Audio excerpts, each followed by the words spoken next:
I am here at the Picos de Europa about to do La Ruta del Cares. I mean, look at this already. If this is not foreshadowing how amazing this is going to be, I don't know what is. And it's about there and back, so it's you go to another city and you come back, and all in all it's about 13 miles, so basically a half marathon. I'm gonna be walking today and hiking and everything, so I'm excited. This is supposed to be one of the best hikes in Spain and in Europe, actually. All right, here we go. We're about to begin La Ruta del Cares.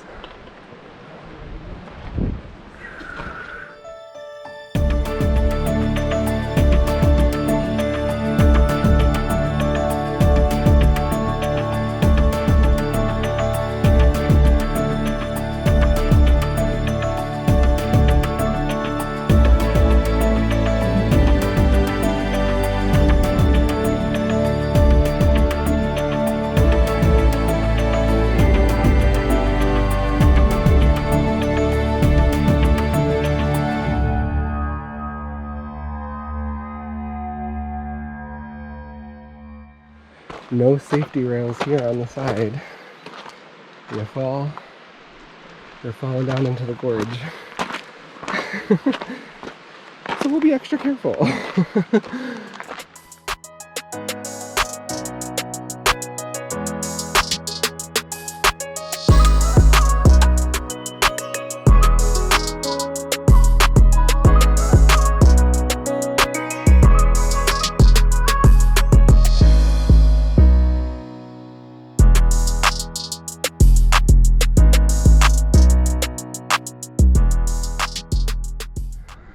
Alright, still making my way through this gorgeous hike, this gorgeous view of these mountains. I haven't even really hit the gorge yet. This is like the uphill part, so there's like 2 kilometers of kind of uphill that I've been going. And it looks like now maybe we're starting to head down. I can hear some of the water to hit, actually hit the gorge and hit, I think, probably even more beautiful parts of the hike. Tight squeeze here.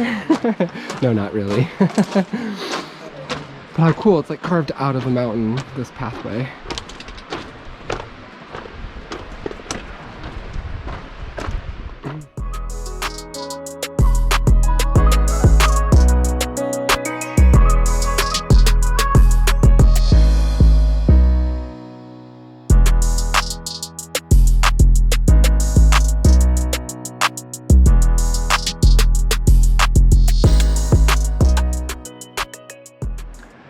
Alright, so I am leaving Asturias and heading into Castilla y Leon, a different province where the end city is, in Cain. So, getting closer.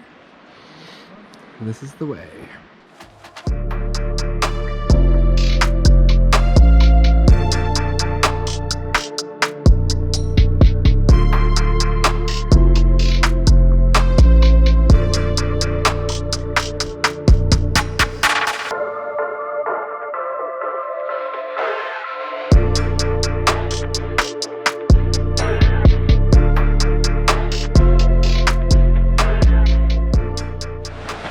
Alright, so I have made it to Cain.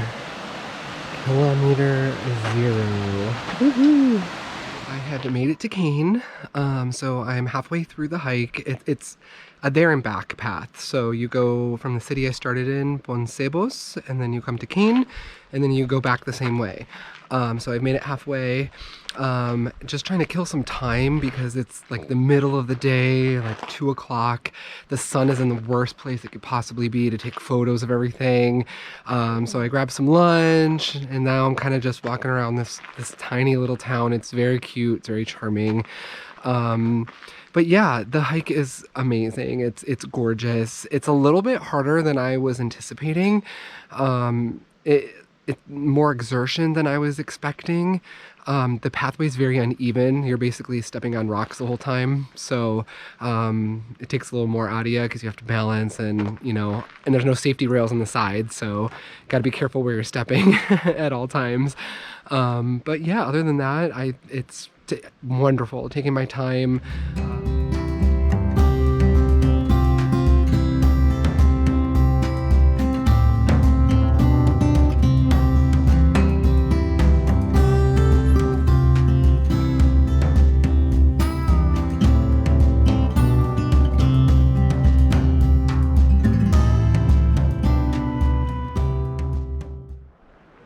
I love these shutters and doors.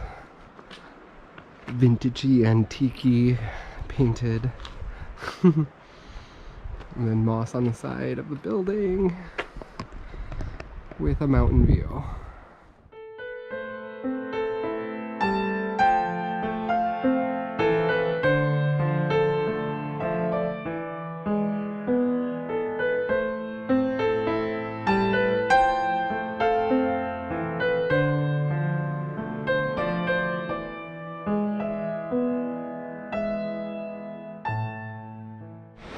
Okay, so here's a map.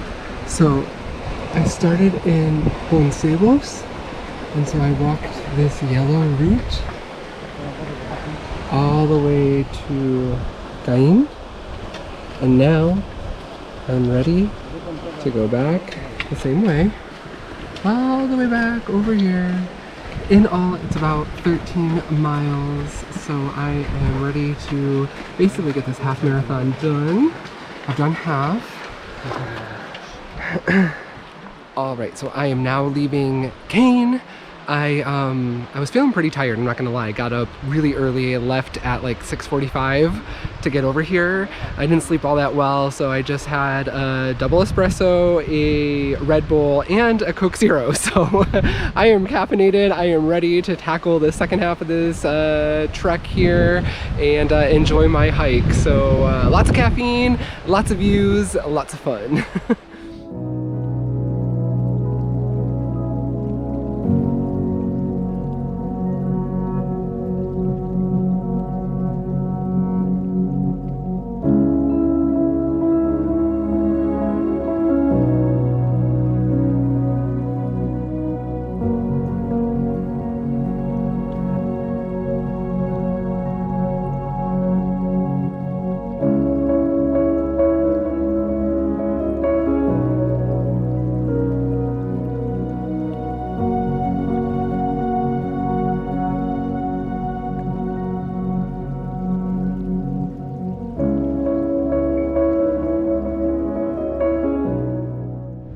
So incredibly beautiful. Even on the way back, you see things you didn't see the first time. I kind of like the out and back part of it because I knew coming on the way over, if there was something I missed or, you know, there was something I wanted to come back to, I would have an opportunity. So it wasn't, you know, a lot of anxiety like, oh, I have to see it, I have to get everything immediately on the walk over. I knew I'd have a second chance here, but one thing that is causing me anxiety is my cell phone battery, because I was an idiot. I mean, I knew the whole time that I needed to conserve the battery, so I've had my phone on airplane mode, low battery mode, not using it except for taking pictures, but I also need to use it to navigate to get home. I'm not sure if my car has GPS in it, and so I'm just a tad bit concerned. I need enough juice to get me back, and I didn't bring a charger. I do know the car does have a place for me to charge with a cord. I don't have a cord. I tried to buy one in Cain. The one I bought doesn't fit the iPhone, so yeah, so a little nervous about that. So hopefully I will get back safe and sound.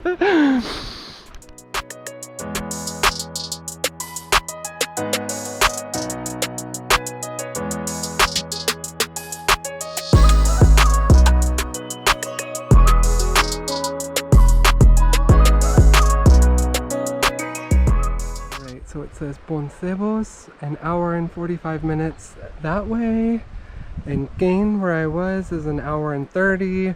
So basically halfway, pretty much halfway back Just like during a half marathon, gotta goo up. Good thing I have like 25 of these things from all the races that I do. But yeah, perfect little jolt of carbs there. Keep me going. It's getting hot. There's not a lot of shade now, so I can feel my energy dipping a little bit. So time to goo up.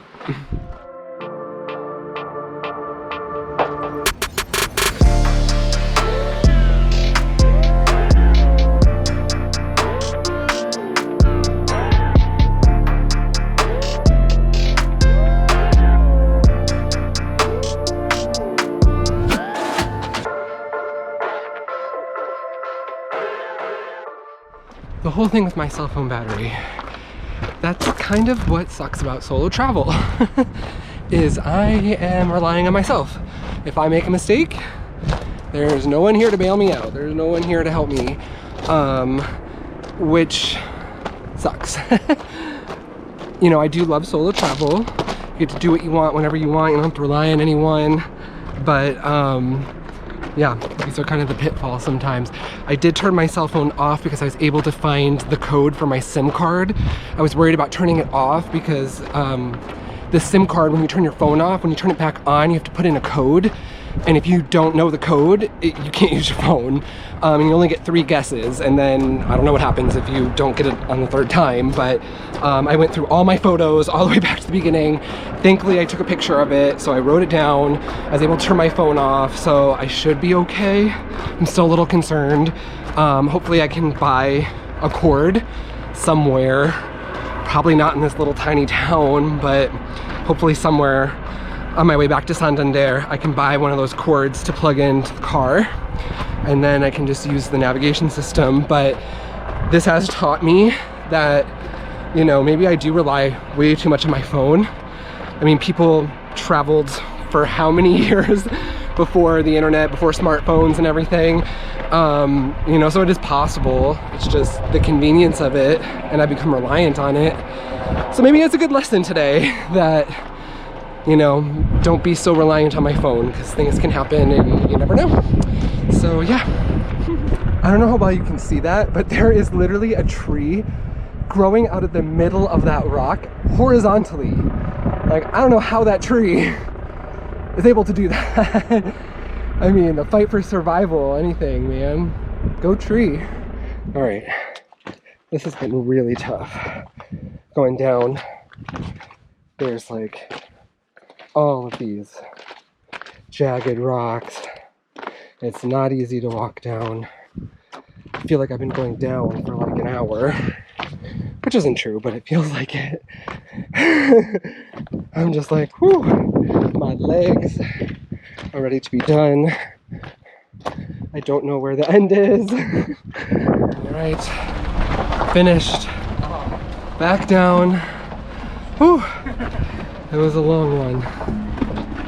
Ruta del Cares. Basically a half marathon in a gorge through mountains. Time to rest. Okay, well, I have made it back to the car. What an adventure. Completed the Ruta del Cares. What a magnificent, beautiful course. I mean, it was just unbelievably beautiful. I underestimated it for sure. Everything online said, oh, it's not that bad. The first 2 kilometers are some elevation and then afterwards you're fine. I would disagree. Like, it's a long hike there and back. Especially on the way back, going down, it's so uneven. It's so kind of scary going down. I would definitely do it again. I loved it. 110% recommend to anybody that's in Spain, that has extra time to make it up to Asturias to come do this, because it is phenomenal.